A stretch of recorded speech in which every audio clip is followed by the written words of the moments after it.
Avant de retrouver comme un jeudi sur deux le rendez-vous de la médiatrice, aujourd'hui avec Sandrine Trainer, dans l'actualité des idées marxistes, tendances féministes, mais qui était donc Flora Tristan?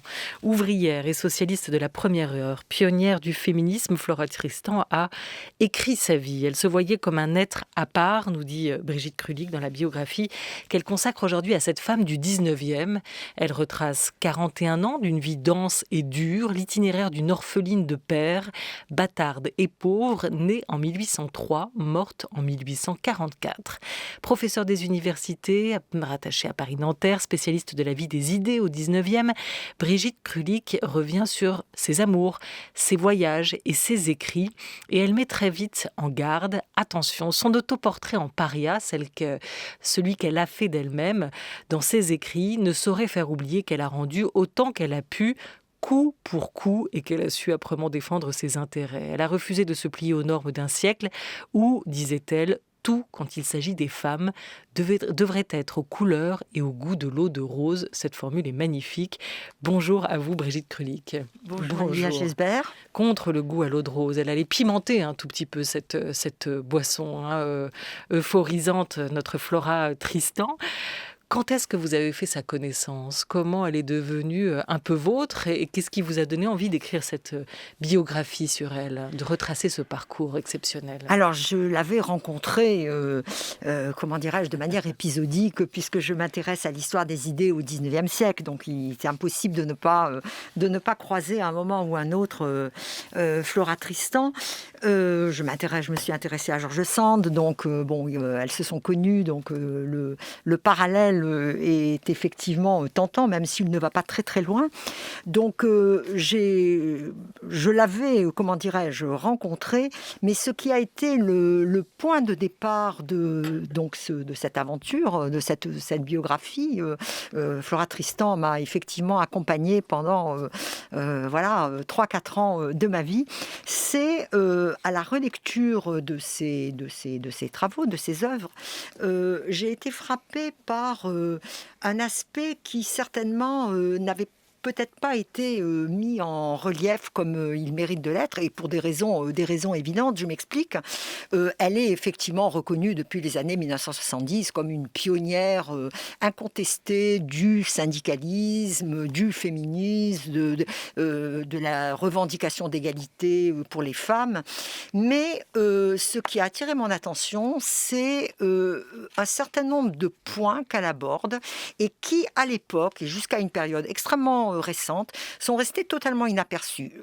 Par exemple, le problème qu'elle soulève lorsqu'elle mentionne la difficulté pour les femmes d'évoluer dans l'espace public.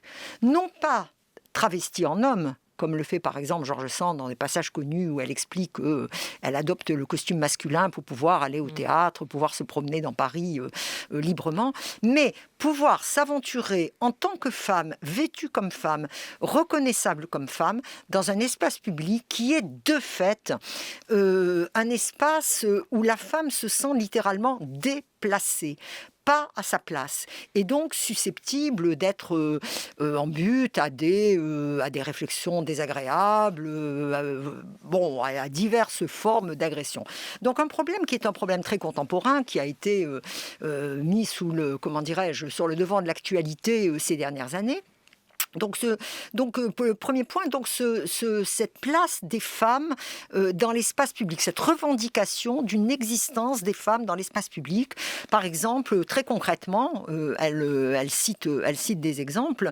Aller dans un musée toute seule, aller à l'hôtel toute seule, aller dans tel endroit seule, sans être accompagnée, et un droit qui ne devrait pas être contesté aux femmes. Donc ça, c'est le premier point. Le deuxième point, c'est ce qu'elle appelle la notion de consentement, qui a été au cœur du procès d'assises qu'il a opposé à son mari qui a essayé de l'assassiner, puisque donc, brebis indocile, elle essayait donc de fuir l'emprise maritale. Et donc, la notion de consentement, elle montre très bien le côté relatif du consentement d'une personne qui n'a pas les moyens, qu'ils soient juridiques, qu'ils soient psychologiques, psychologique, qu'il soit financier, de formuler un consentement éclairé. Elle fait référence évidemment à son mariage, pauvre ouvrière, âgée de 17 ans, épousant son patron. Et puis le troisième point, d'ailleurs ces 3 points sont liés, qui m'a intéressée, c'est toujours sur cette notion de consentement, la notion de consentement amoureux, que les hommes devraient s'assurer du consentement explicite des femmes qu'ils désirent, ce qui suppose qu'on redéfinisse les codes amoureux et, écrit-elle, que les femmes, par exemple, prennent l'initiative des relations amoureuses. Alors ce qui est fascinant, et vous la décrivez comme telle déjà, c'est qu'elle est une pionnière. On peut mettre le avant l'heure à peu près à côté de chacun de ses combats, hein. Elle était une indignée avant l'heure, elle s'est définie comme une paria, oui, mais jamais comme une victime. Oui. Sur cette question du consentement, sur cette question du genre, elle l'était. Mais ce qui est fou avec elle, c'est que c'est d'abord une force de la nature, hein. Elle l'écrit dans sa correspondance. Il y a des moments quand je pense à tout ce que je pourrais faire, quand je sens combien j'ai de force et de vie et que tout cela ne sert à rien, c'est à me briser la tête contre les murs. Elle s'est sentie très vite investie d'un destin, hein. Elle se voyait, vous l'écrivez, Brigitte Cruly, comme un être à part. Je ne veux être l'apôtre de personne, je veux être moi. D'où lui venait une telle confiance en elle? Alors c'est effectivement la citation que vous venez de lire, on la retrouve sous des formes diverses dans la plupart de ses écrits, de sa correspondance. Elle se sentait, alors un être à part, effectivement, elle se sentait une apôtre. Alors Flora Tristan, c'est une militante, c'est une apôtre, et effectivement, d'où lui vient, c'est la conscience de ce destin exceptionnel, de ce destin de paria. Et on voit bien d'ailleurs à quel point le terme paria est ambivalent. La paria, c'est celle qui est malheureuse, qui porte donc un certain nombre de ce qu'on appellerait aujourd'hui de handicap sur elle. Vous l'avez rappelé tout à l'heure, elle est bâtarde, ce qui dans la France de l'époque et le Pérou, n'en parlons pas, ce qui est effectivement... Juste profil du père, c'est quand même un aristocrate, oui, péruvien. C'est ça. Mais elle va pas le connaître? Non, il meurt quand elle a 4 ans. Alors oui, il fait partie de ce qu'on appelle l'aristocratie créole péruvienne. Lorsque Flora a 4 ans, son père va mourir brusquement, donc il est installé à Paris. Il a épousé une Française, mais le mariage n'a pas été reconnu. Donc c'est un mariage religieux qui n'a pas été, enregistré à l'état civil. Voilà, orpheline et bâtarde. Elle est orpheline, elle est bâtarde. Donc du coup, la veuve, entre guillemets, donc la mère de Flora, se retrouve dans une situation financière extrêmement difficile. Et donc, l'enfance de Flora se déroule dans des conditions qui sont extrêmement difficiles. Elle vivote dans un des quartiers les plus pauvres de Paris. Flora ne bénéficie aucunement d'une éducation soignée. Bon, c'est là évidemment une différence énorme avec George Sand ou Marie Dagou, pour ne citer que ces exemples. Donc, elle cumule un certain nombre de handicaps très forts au départ. Mais elle a conscience, elle a l'art de faire de ce qui pourrait apparaître comme des faiblesses le signe de sa prédestination. Elle est une paria parce qu'elle est exemplaire dans la mesure où elle concentre sur elle la plupart des malheurs possibles. Elle est femme, pauvre, orpheline, bâtarde, etc. Elle n'a pas d'instruction. Ça, c'est un thème qui revient de manière récurrente dans ses écrits. Mais en même temps, c'est précisément, ça c'est un peu son messianisme, c'est précisément parce qu'elle est l'incarnation de tous les malheurs, de toutes les calamités qui peuvent s'abattre sur une femme, qu'elle est prédestinée à donner voix à tous les malheureux, à tous les exclus de ce monde, hommes et femmes d'ailleurs, indifféremment.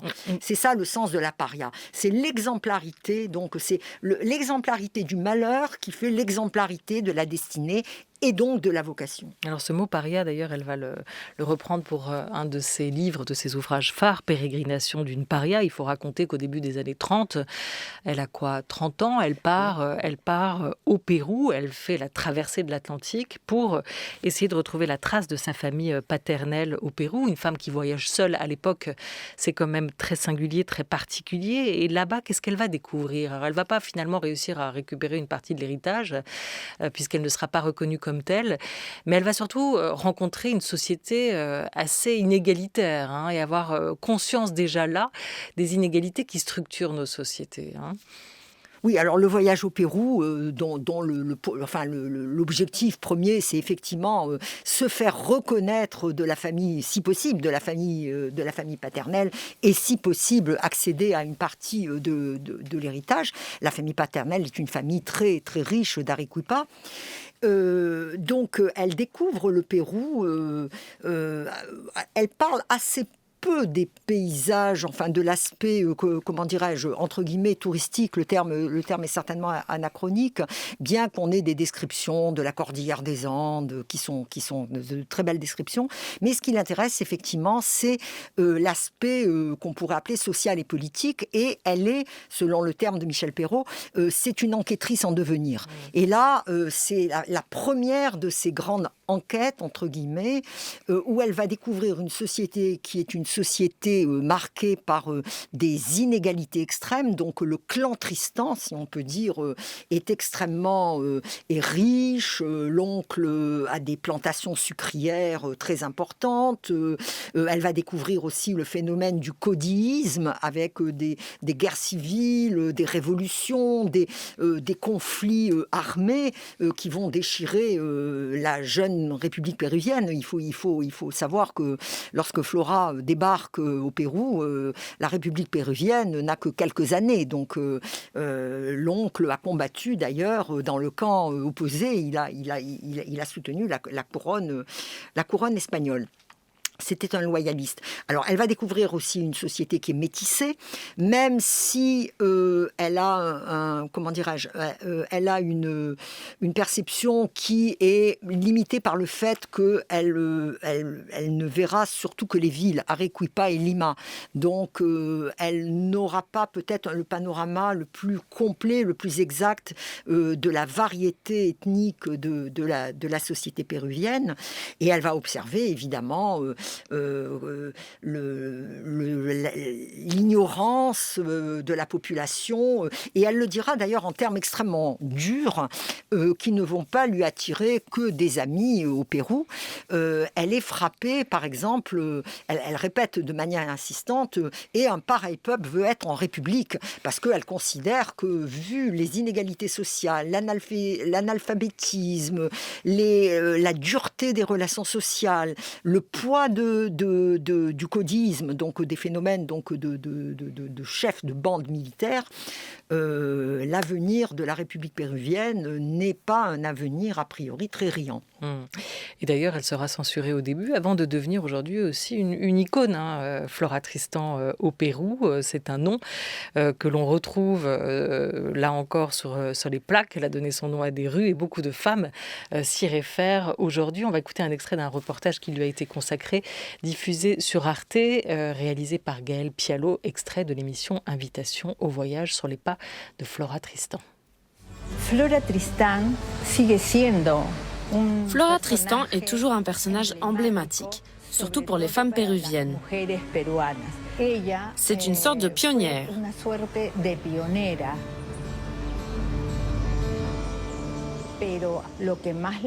Mais ce qui l'impressionne le plus, c'est le paysage humain. Elle est impressionnée par les femmes. Et il y a une figure qui l'interpelle beaucoup, celle des tapadas, les femmes voilées de Lima. Ces femmes se voilaient entièrement le visage et ne laissaient apparaître qu'un seul œil. Elles se camouflaient à travers ce voile pour gagner en liberté. Elles pouvaient sortir dans la rue, avaient accès à des endroits interdits aux femmes, à des lieux de débat politique, au Congrès. Elles fumaient, prenaient des décisions, organisaient des réunions chez elles où elles conviaient les différents responsables politiques et exerçaient leur influence. Retour sur ce féminisme aussi que défendait Flora Tristan. On y voit, on entend là les graines du féminisme qui sera le sien par la suite et que vous évoquiez, Brigitte Krulik, à l'instant. Elle a lutté toute sa vie conjointement pour l'amélioration des conditions de travail des ouvriers et pour l'égalité homme-femme. Vous insistez là-dessus, ce qui en fait là encore une intersectionnelle ou une militante intersectionnelle avant l'heure. Mais les femmes aussi, pour elle, et ça c'est vraiment essentiel, sont chargées d'une mission sacrée, d'une mission aussi sacrée de pacification, telle que vous le racontez. Elle avait en tête une sorte de féminisme messianique, mais pas sacrificiel. Oui, tout à fait. Elle ne s'est effectivement jamais perçue comme une victime. Paria, oui, mais pas victime. Et elle considérait que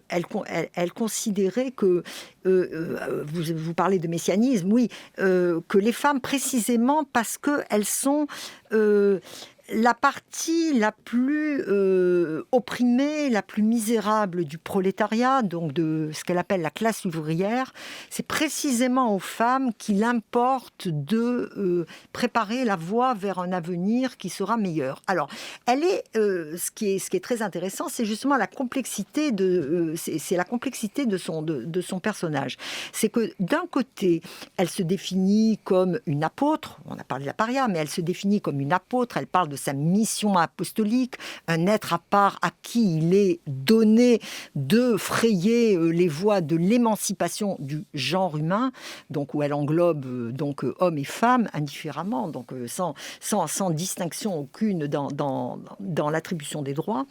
Mais en même temps, elle est soucieuse de proposer des solutions concrètes. Et ça, c'est très important. Alors, il faut savoir que Flora Tristan, c'est une femme qui est seule. C'est une femme solitaire, c'est une femme qui n'a pas de réseau familial, c'est une femme qui va à son retour du Pérou, qui est effectivement, comme vous l'avez dit, l'expérience initiatique extrêmement importante et qu'elle va savoir valoriser avec une très grande habileté, une très grande intelligence, à la fois une intelligence tactique, ai-je envie de dire. Elle sait très très bien valoriser les atouts qu'elle a. Elle a beaucoup de handicaps, mais les quelques atouts qu'elle a, et notamment son statut entre la France et le Pérou, elle va savoir en tirer un très grand parti. Donc, elle, ce qu'elle veut, c'est présenter des solutions concrètes. Alors, comme elle le dit elle-même, je ne suis pas une doctrinaire, je ne suis pas une créatrice d'école. Elle pioche parmi tous dans les mouvements socialistes. C'est quand même une penseuse, oui. Aussi de son temps. Et vous le dites, que ça fait partie de son talent, de ses talents, d'avoir su se placer à l'entrecroisement de plusieurs courants d'idées, tels que vous l'écrivez. La question sociale, la foi humanitaire, la défense des droits des femmes, la relation entre l'art et la société. Vous l'inscrivez quand même dans un courant plutôt socialiste utopique. Oui. Très clairement. Alors quand elle rentre du Pérou, donc elle va contacter les fourriéristes, elle a des relations avec les Saint-Simoniens ou néo-Saint-Simoniens, elle va contacter George Sand, elle va essayer de prendre pied donc sur la scène littéraire mais aussi intellectuelle, sur la sphère du débat d'idées de son temps. Et elle va, dans chaque... et ça, elle le dit aussi très bien, elle va s'efforcer exactement de se placer entre croisements, c'est-à-dire non pas de devenir la disciple de Saint-Simon ou de Fourier ou de tel autre, mais de trouver dans chaque doctrine socialiste, on est dans une période d'effervescence, de débat d'idées absolument extraordinaire, là, sous les années 30 et ensuite les années 40 du 19e siècle, elle va en quelque sorte construire sa propre doctrine, mais avec toujours le souci que cette doctrine n'a pas que le débat d'idées pour objet, qu'il faut transposer en acte, parce que sa préoccupation première, c'est la misère sociale, la misère de son temps, la misère des ouvriers, des ouvrières, et qu'il faut, de manière urgente, y apporter remède. Et donc, elle n'hésite pas à se montrer un peu caustique envers, par exemple, les fourriéristes, auxquels elle reproche, souvent beaucoup de polytechniciens, elle reproche le côté un peu ésotérique et pas toujours très accessible des théories, des doctrines, des représentants du socialisme utopique. utopique. Qui se revendique aujourd'hui de Flora Tristan, à tort ou à raison? Qui récupère ou a adopté cette figure un peu en égérie? Alors, elle a subi une éclipse assez longue, pour des raisons qu'on comprend bien. C'était une femme. Le socialisme français, le syndicalisme français a été très marqué par la figure de Proudhon, qui était un misogyne notoire, qui renvoyait les femmes à l'espace domestique. Elle a aussi pâti du fait qu'elle mettait la revendication des droits sociaux avant la revendication des droits sociaux et de l'égalité civile, donc le droit au divorce. Elle plaçait cela avant la revendication des droits politiques, donc notamment le droit de suffrage féminin. Donc elle était en décalage aussi avec les républicains de son temps, qui eux s'intéressait fondamentalement à l'obtention du suffrage universel, ce qui n'est pas la préoccupation première de Flora Tristan. Elle est évidemment, elle soutient le suffrage universel, mais pour elle, ce n'est pas l'élément prioritaire. Donc, ça explique qu'elle ait été assez longtemps, reléguée sur l'arrière de la scène, sans compter, donc, bien entendu, je l'ai dit, mais il faut le répéter, c'était une femme.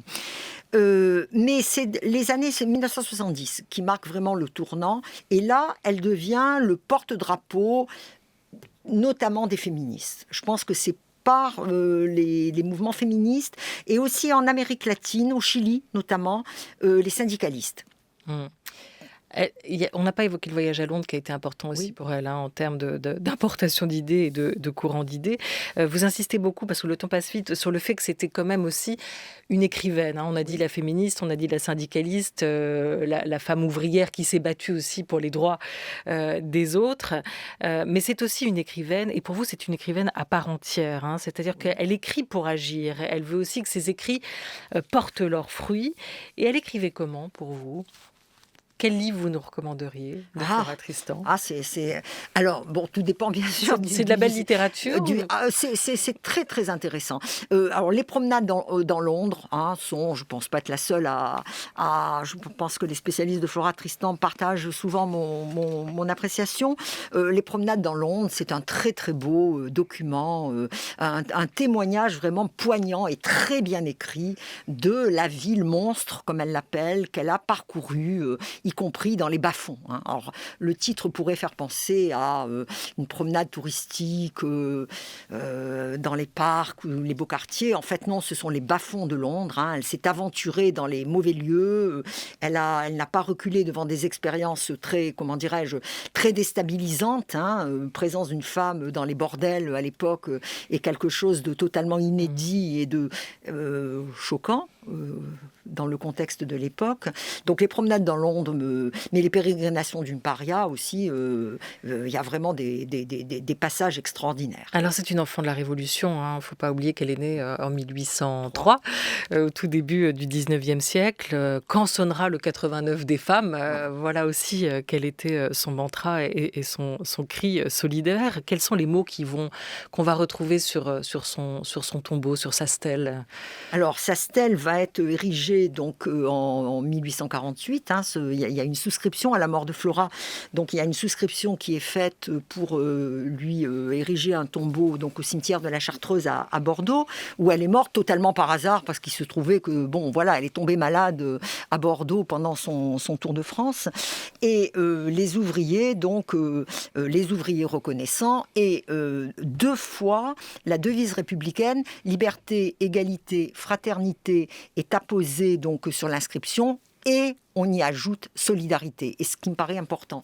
Donc le tombeau de Flora Tristan, en quelques lignes, on a liberté, égalité, fraternité, solidarité, et le dernier mot, la devise est reprise, à part, isolé, solidarité. Ce qui me semble-t-il résume très bien son engagement. Elle aurait sa place au Panthéon, Flora Tristan, pour vous, Brigitte Krulik ? Si c'est un avis personnel que vous me demandez, la réponse est clairement oui, parce que... Et vous la faites entrer au nom de quoi ? Ou à quel titre ? de quelqu'un qui a été, vous l'avez dit, mais je crois que le mot s'impose. C'est une pionnière de, d'un idéal d'émancipation du genre humain, pour reprendre ces mots, qui ne fait pas de distinction entre les hommes et les femmes et qui veut accomplir la promesse de la devise républicaine qui n'a pas été accomplie parce que elle n'a pas tenu compte ni des droits des femmes, elle a exclu les femmes de ces droits, et pour une deuxième raison, elle n'a émancipé que ce que Marx appellera l'homme abstrait, et elle n'a pas tenu compte des conditions de vie concrètes, et notamment du travail, de l'organisation du travail. Alors est-ce qu'elle l'aurait voulu, ce Panthéon ? Est-ce qu'elle y aurait été bien ? Vous me disiez qu'elle avait fait le choix de la fosse commune. Oui, elle a un choix qui n'a d'ailleurs pas été respecté par ses amis et disciples qui ont dit qu'il fallait qu'il y ait un lieu de recueillement. Elle avait rédigé ses dernières volontés. Elle avait demandé donc à être mise à la fosse commune parce que, disait-elle, je préfère vivre par mes idées que par ma dépouille, pas par un tombeau. Mais alors, c'est très difficile de répondre ce que Flora Tristan aurait souhaité ou n'aurait pas souhaité, mais elle a toute sa place. Grâce à vous, avec vous, Brigitte Krulik, auteure de cette biographie qui paraît chez Gallimard, consacrée à Flora Tristan. Une voix de plus pour Flora Tristan dans notre Open Panthéon. Madame la directrice, Sandrine Trainer vient nous rejoindre dans ce studio en compagnie d'Emmanuel Davier, car c'est l'heure du rendez-vous de la médiatrice. Merci beaucoup à vous, Brigitte Krulik, et j'ajoute ce mot de vous, une drôle de bonne femme pour Gauguin. Voilà ce qu'il disait de Flora Tristan. Gauguin, c'était son petit-fils. La cousine de Marx et la grand-mère du MLF pour les enfants de mai 68. Et pour André Breton, l'héroïne d'une vie traversée d'éclairs qui touche au cœur du romantisme français. France Culture, 13h23. Merci beaucoup.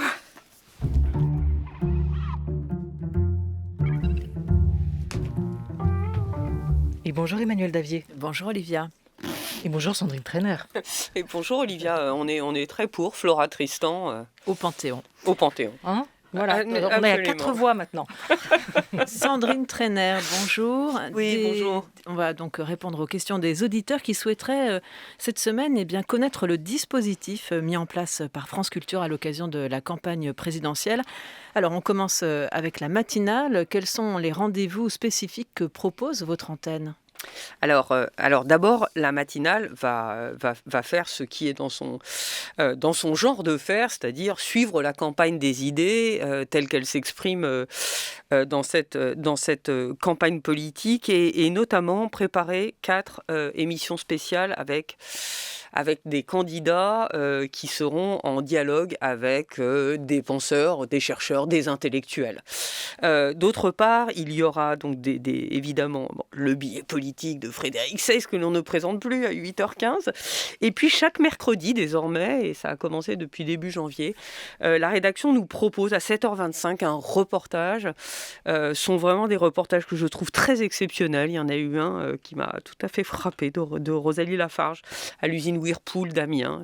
Ils vont véritablement un peu partout sur le territoire français, et la rédaction nous prépare aussi 4 journées spéciales où ils seront présents autour d'un thème sur toute l'antenne dans tous les journaux, et la première journée est consacrée à l'hôpital et ce sera le 19 janvier, donc très vite. Et puis Quentin l'a fait dans sa chronique, et maintenant suivra aussi la campagne de près. On poursuit avec les magazines. Ils offrent le temps long de l'approfondissement des questions et puis permettent le débat d'idées, lesquelles sont précisément dédiées à la campagne présidentielle.